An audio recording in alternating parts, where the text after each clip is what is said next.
Hey guys, what's up? It's Katie and I'm back with another Marvel Contest of Champions video.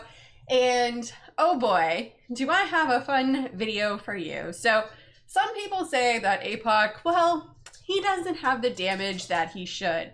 And I'm about to prove you guys wrong.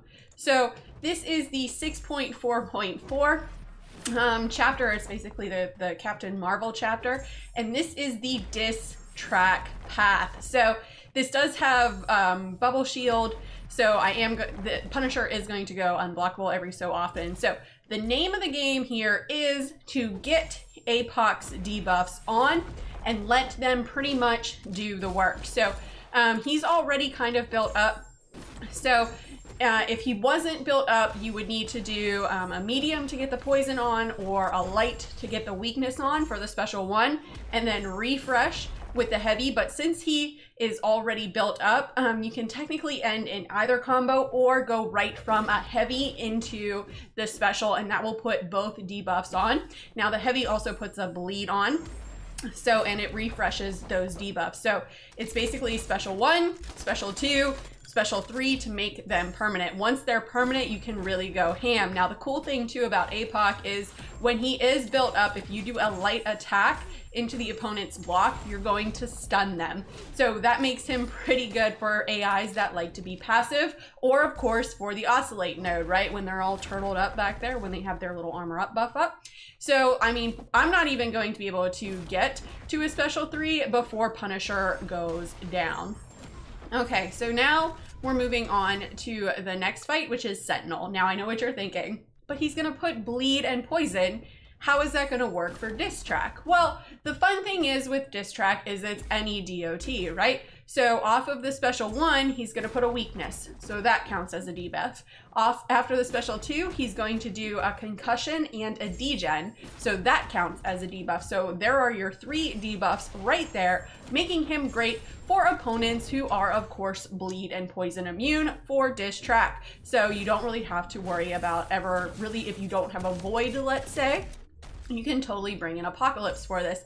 It was kind of brought up in my chat earlier when I was doing a live testing of Apocalypse that he's kind of like Sentinel meets Void, and I can kind of see that, right? Because he's really great against mutant opponents, and then with all the debuffs that he can place, he kind of is like a mutant version of Void. So he's super fun. So here, because I couldn't get the poison on because it is Sentinel, I was able to get the weakness on, so that was 1 debuff, and now we're gonna get the concussion and the degen on here with the special 2. So there are my 3 debuffs. So now I'm actually going to get to a special 3 with this fight because of course it is Sentinel, so he's not going to be taking the DOT damage that a champ who was, say, poison, who could be inflicted with either bleed, poison, or both would be. So the fight is going to be a little bit longer here than normal. I will be able to get up to the special 3. Now the cool thing about the special 3 is, of course, having those debuffs on once you launch the special 3,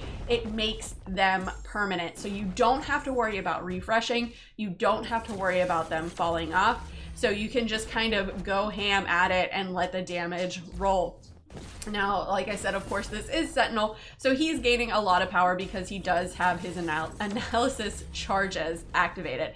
And I kind of thought, you know, I could get hit by that special 2 if I wanted to, because Apocalypse, the cool thing about him is if he is inflicted with a bleed, incinerate, or a disorient debuff, he actually can become immune to them. So I thought about maybe getting hit by the special 2 incinerate, but then I was like, you know what, it'll probably do too much damage before I actually become immune to it that it'll end up killing me. So I decided, let's not go ahead and do that. Let's just keep dexting them out. So I launched my special 3 here, so all of the debuffs are permanent now. So now it's just go ahead, go ham, launch the specials when you can to get some of those sweet numbers. We do have the 4 prowess buffs, so that helps with his special damage as well. But as you can see, even if a champ is immune to certain debuffs, aka the bleed and poison, Apoc is still worthy of taking him down. He's not just a synergy champ. I know I've heard a lot with he only boosts certain champs. He's only good for mutants, but